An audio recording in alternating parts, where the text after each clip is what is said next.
Got some massive news coming out of Baltimore. Late last night, we're talking about it this morning. Chuck Pagano is back with the Ravens. He'll serve as the senior secondary coach. Really excited about this move from John Harbaugh to give Zach Orr a little bit more veteran support. I'll break down the move in the next couple of minutes. But before we get into the rest of the video, I need you guys to do me a favor. Go ahead and hit that thumbs up button. Like today's video to welcome Chuck back to Baltimore. Served as the defensive coordinator in 2011, one of the best defenses in the league there. Let's hope he can do something similar just in this kind of analyst role that he'll be in. So to welcome Chuck back to Baltimore, do one thing for me and hit that thumbs up button.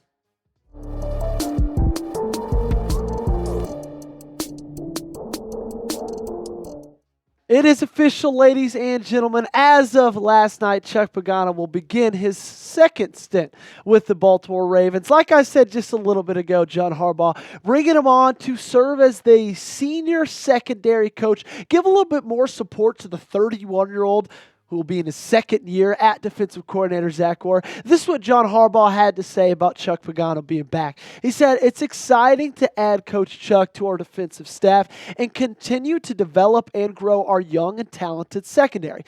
Chuck brings a wealth of knowledge, experience, and coaching talent to our team. He has deep ties to the program and is excited to get to work." Let's give you a little bit of an update on what Pagano has been up to as of recent. Well, I guess not recent, because we're starting 16 years ago. That's when he served as the secondary coach for the Baltimore Ravens.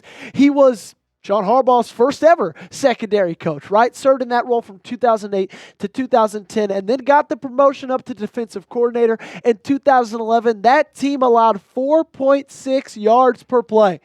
Second best in the NFL that year in 2011. Then he got the head coaching job because he was so good. And Indianapolis, served there from 2012 to 2017.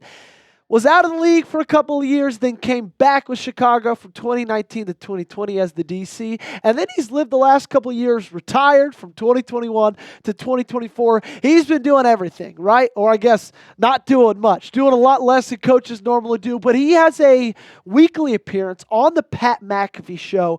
And he actually said this on the Pat McAfee show a couple months back after the bye week. He said, "Zach Orr, first-time defensive coordinator," right? So he's 31 years old. He's starting to fall into a groove. I think the players are getting to know him. He's getting to know the players. He's getting more comfortable in that role calling the defense. This thing is turning into a juggernaut again.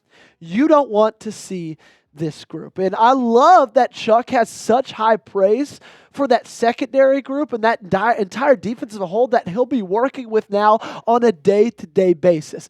And my take on this whole thing before we continue talking about it is I love this.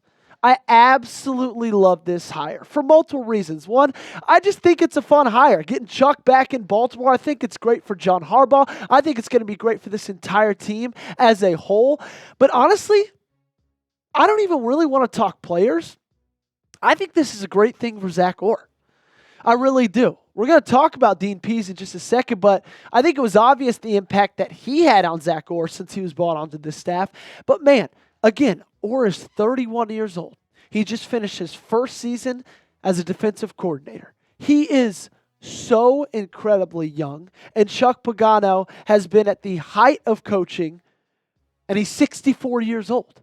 He has such a wealth of knowledge to give a young defensive coordinator. He is going to help Zach Orr so much, and I know he's going to take a big jump from year one to year two. Hell, he took a massive jump just in the middle of it. But what Pagano can offer Orr, from all of the time that he served coaching in this league, coaching up that position group of secondary, I think that is going to be massive for this team in 2025. Do me a favor down below, grade the new move for me. A, B, C, D, or F. You can give some pluses, you can give some minuses. Just let me know in the comment section down below. How do you feel? A, you love it. F, you hate it. Let me know right now. So we talked about Dean Pease a little bit, but this was a move that Baltimore made October 9th of this past year, right? This is about between week 5 and week 6, in between the Tampa Bay game and I believe it was Washington after that. And when Dean Pease came on, this team was, to put it lightly, really, really struggling on defense, okay? They were last in pretty much every statistic. And then about a month after Pease came on staff, you saw the massive turnaround, right? Weeks 1 through 10, pretty much last in every single statistic. Their best of any of those statistics on the screen was tied for 20th. And then you look at the last 5 weeks of the season. They're first in every single one of those. And I'm not just going to solely give Dean Pease the credit for this, right? Zach Orr deserves a ton of credit. Hell, the players deserve a massive amount of credit. But I guarantee you, what Dean Pease was able to offer Zach Orr as a first-time offensive coordinator was massive for his development. And I'm sure it had a ton to do with the changes that were made, especially in the safety group, moving Kyle Hamilton back to solely playing safety. I think Dean Pease probably had a lot to do with that. And I bet you Zach Orr would say the exact same thing. But Luke Jones tweeted this out just last night, said, with John Harbaugh saying last week that Dean Pease was unlikely to stay in a full-time role for 2025, Pagano adds another experienced voice to the defensive staff. So Dean Pease, he's not going to be in that same role, right? I'm sure he'll be a guy that, Zach Orr can go to. He might come into the building 2-3 times a week, but he's not going to be full-time. He's not going to be there every single day. And I love that Eric DeCosta and John Harbaugh, they both felt, you know what?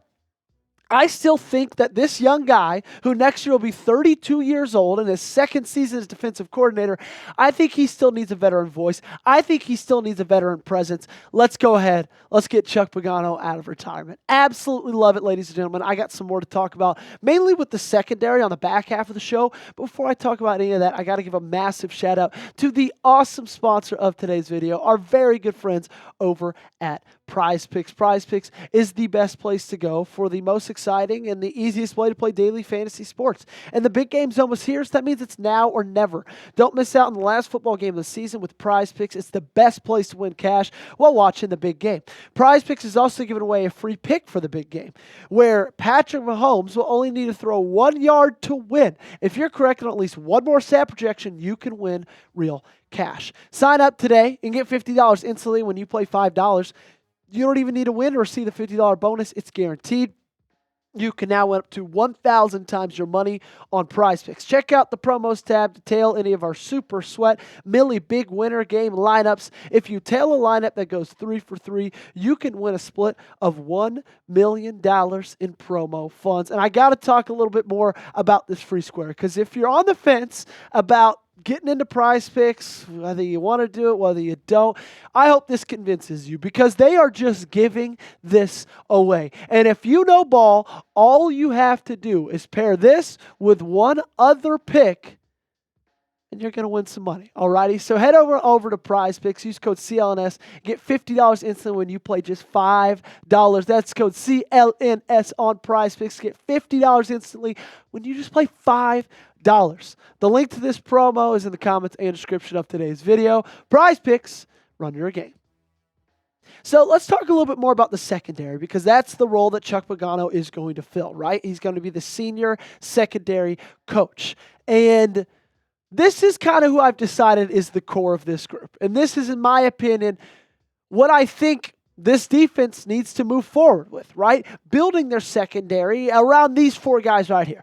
Marlon Humphrey, Nate Wiggins, Kyle Hamilton, Darius Washington. Okay, Marlon Humphrey had a career year. Nate Wiggins had a great rookie season. Expect him to take a massive jump. Then you look at Kyle Hamilton, what he was able to do in year 3, especially when he moved back to only safety. In my opinion, that's when this entire season changed. And then I can't say enough good things about Darius Washington. The way that he plays football is the way that you want any hard-headed, hard-nosed, smaller safety to play the game, and that's just with zero remorse. Head down. Just absolute smash mouth football. Love these four guys. It's obvious that this is the core. And then you got to talk about what they're going to do next. Before we talk about that, I need you to do me a favor. Give these guys some good vibes for me, okay? Give some group vibes. Give some good vibes to those four guys right there. And the way you do that on today's video is by hitting that thumbs up button. So the free agent corners, if you're going to add to that group, and again, I don't think you shake up that core. I think that's its core four. But with Brandon Stephens most likely going to test free agency, you might need to look at what the free agent corners have to offer. And if I look at that group, there's not a ton of names that I absolutely love, right? I love the DJ Reeds. I love the Charvarius Wards. But in my opinion, those guys are going to demand a little bit more coin than I'm willing to give up, okay? I kind of like the look of possibly Jonathan Jones, maybe Paulson Adebo, maybe some of those guys, because in my opinion, I think that wouldn't cost you as much. I think they could fit in and fulfill this role that you're going to be missing. And I know you're not going to be missing a ton with Brandon Stephens because Brandon Stephens struggled so much in this last season. But still, that's a body. That's a warm body you're going to be missing. Okay, so you have to fill that with something. However, they can do something else, and that's fill that position of need in the draft. Mel Kiper, here's his top 10 cornerback rankings. Number 1, no surprises here, Will Johnson on Michigan, Siobhan Revel Jr., Benjamin Morrison, Maxwell Hairston, Jahdae Barron. Then you look at Quincy Riley out of Louisville, Sebastian Castro out of Iowa, Trey Amos from Ole Miss, Darian Porter, Iowa State, and then Noel Williams. Those are Kiper's top 10 guys. And I like a lot of them, but in my opinion, these are a little bit more of the realistic cornerback draft targets for the Baltimore Ravens, okay? I think Benjamin Morrison, there's a chance he falls to Baltimore at 27. Jahdae Barron, that might be a little bit of a reach. Trey Amos, that might be a little bit of a reach as well. And in Kiper's most recent mock draft, he actually had Revel going to Baltimore. Now, you got to ask the question, you got to figure it out, is he okay with that torn ACL, right?